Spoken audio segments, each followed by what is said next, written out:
foundations are being built. His servants have begun to restructure this world.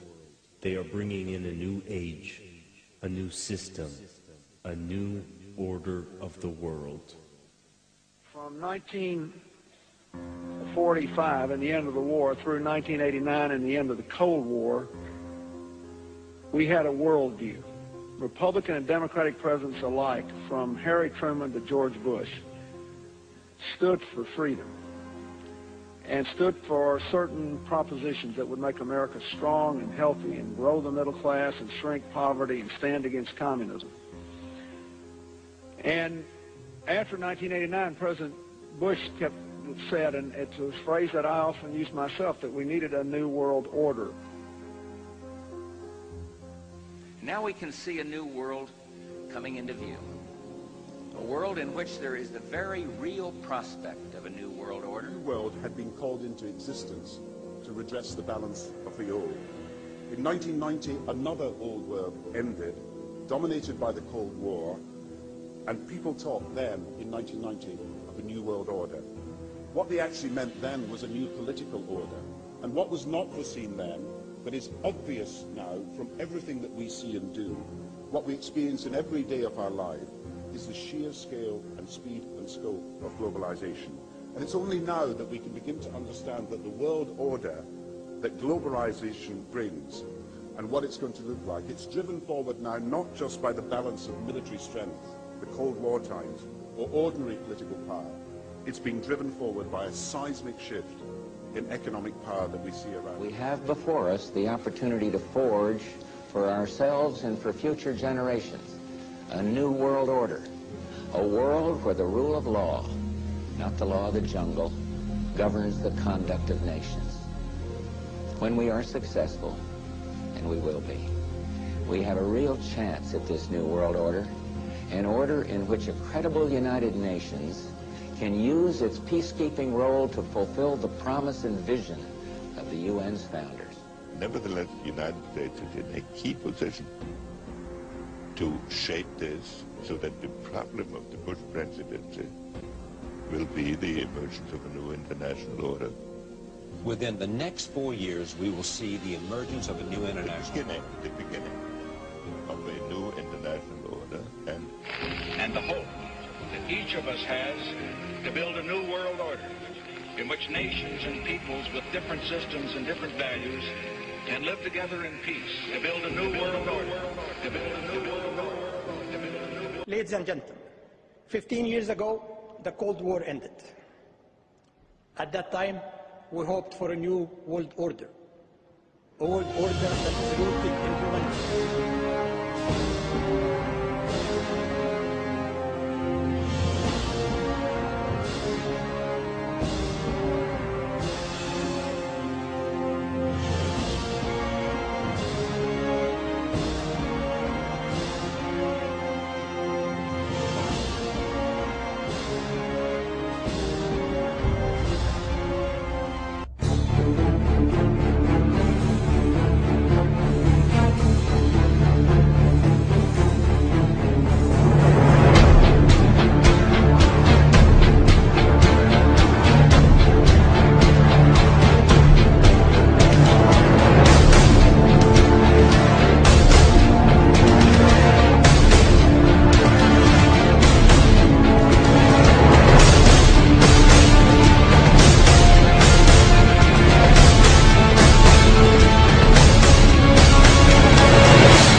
أهلا، ازيكم؟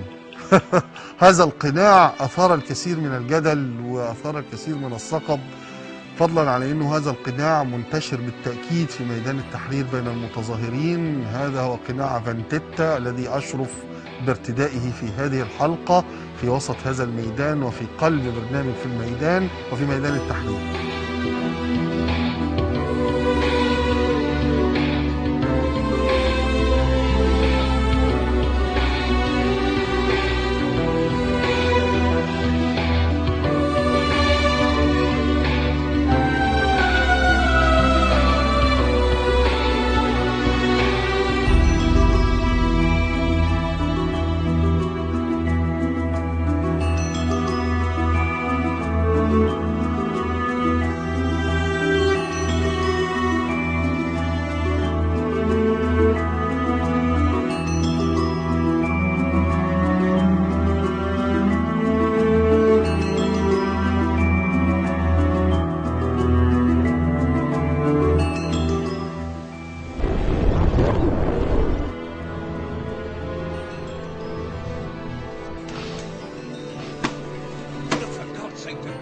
Dad, what's wrong with the telly?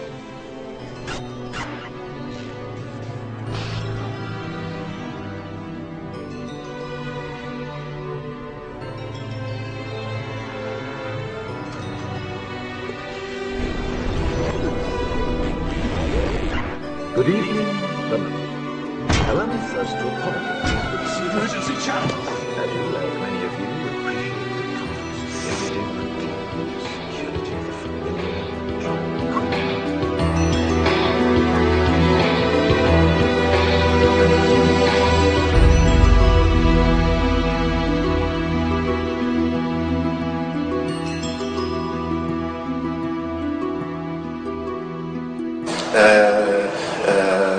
بحيث انه يطلعوا الثوار دول شويه مجانين فوضويين عايزين يولعوا في البلد وعايزين فوضى.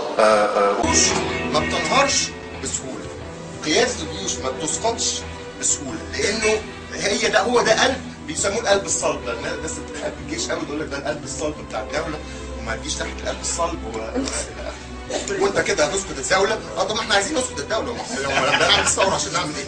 احنا عايزين نسقط الدوله ونبني على انقاضها دوله. فمهم جدا مش بس اللي بيتعمل النهارده ده انه نعمل مبادره حقيقيه للدفاع عن كل الثوار، مش للشرطيين الثوريين بس.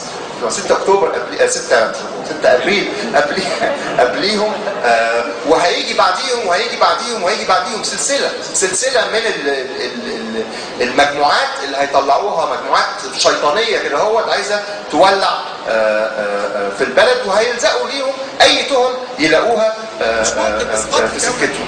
بدون اسقاط المؤسسه العسكريه، ومش ممكن اسقاط المؤسسه العسكريه بدون انقسام داخل الجيش.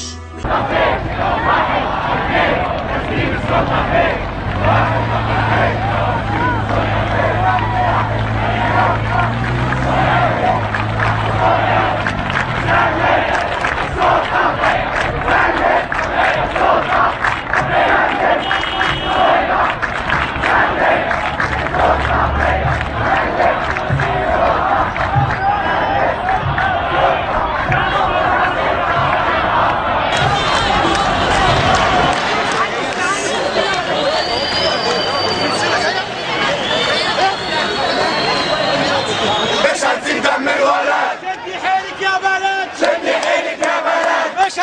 الولد، مش هنسيب دم الولد. شدي حيلك يا بلد، شدي حيلك يا بلد. بنانهم في اليوم كله ما بشوفش غير جثث. فانا عايزه ابطل اشوف جثث وستات بتتعرى، يشيلوا الدبابه من فوقينا ويسلموها ان شاء الله لبقره مدنيه، مش مهم. مين بقى اللي قتله؟ ده السؤال اللي بتساله. أيوة. مين اللي قتل؟ انا بجيب لك ادي القرار، ادي تقرير من امريكا، خطه رقصه الموت. ناس هم اللي بيقول فريق مدرب لقتل مجموعه من الثوار بتمويل اجنبي. واصبر عليا لما اقرا لك الاسطر اللي فيه، عشان ده مهم قوي لان ده صادر من امريكا.